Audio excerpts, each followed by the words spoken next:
How you doing? This is Clifford. It's ACDC Econ. We're talking about a key concept that you absolutely have to know. It's called foreign exchange. In this video, I'm going to explain the idea of supply and demand for different currencies, right? And then I'm going to talk about the shifters. In the next video, what I want you to do is I want you to practice, okay? Figuring out which country's currency appreciates, which one depreciates. Right now, we've got two different currencies, right? This is not products, this is currencies, right? Supply and demand for dollars, supply and demand for Canadian dollars. All right, so US dollars, Canadian dollars. Over here, we got to figure out what's the price of an American dollar. Well, it's how many Canadian dollars you get for each US dollars. And so it's always the other currency over the currency that you're analyzing, right? We're looking at US dollars. This is the quantity of US dollars. Well, it's good old-fashioned demand and supply. That gets the exchange rate. The exchange rate is how many Canadian dollars you get for each American dollar. And let's say to start off, let's say it's a one-to-one relationship. You get one Canadian dollar for one US dollar. And there's obviously some sort of quantity out here available for people to exchange their currencies. On the other side, we're going to analyze the Canadian dollar. So up here, it's going to be the US dollar divided by the Canadian dollar. The value of the Canadian dollar is how many US dollars you get for it. Down here is the quantity of Canadian dollars available in the foreign exchange market. Here's the demand, here's the supply, exchange rate, what's going to be? One-to-one relationship. That's the idea.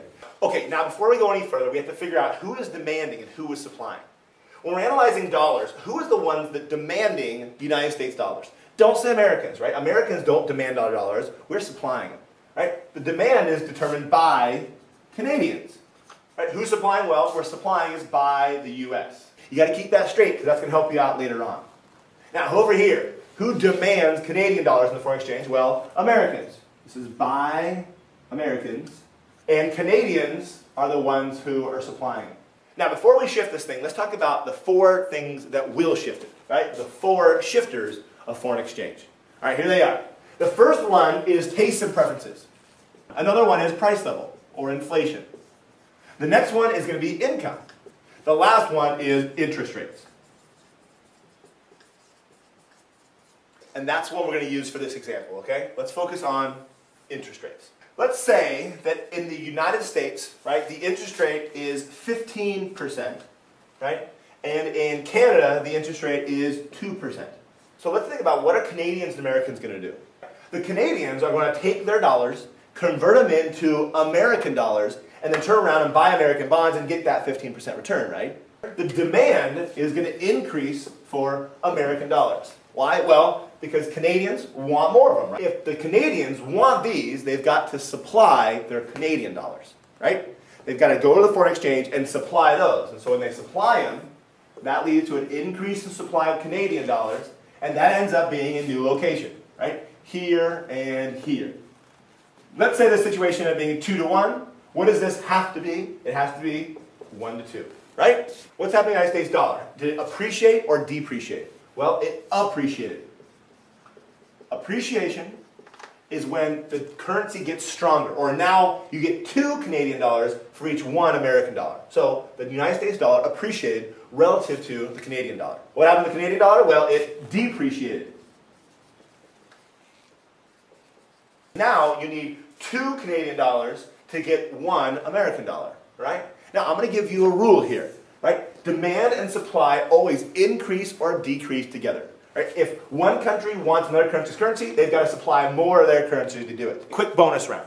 Okay, that's one way to analyze it. Remember what I told you was that Canadians are going to want more American dollars because they want to get that higher interest rate. They want to get that return of 15% compared to 2% they get in their own country.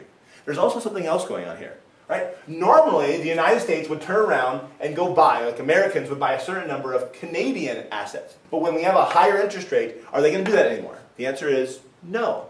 And so what also would happen in this situation is the demand would fall for Canadian dollars, right? The Americans would prefer not to have Canadian dollars. They'd rather have American dollars because they get a higher interest rate. The United States is demanding less Canadian dollars, then they would be supplying less US dollars in the foreign exchange. Right now you're thinking like, whoa, which one is it? Well, it depends on what the question's asking. If the question asks you, well, what happens to the demand when the interest rate's higher in the United States? Well, demand would go up. What would happen to supply? Well, supply would go down. The point is, no matter how you draw this thing, the United States dollar is definitely going to appreciate. No matter what happens, Canadian dollar is definitely going to depreciate. Okay, hopefully this makes sense. Now it's time to practice, okay? Good luck. Until next time.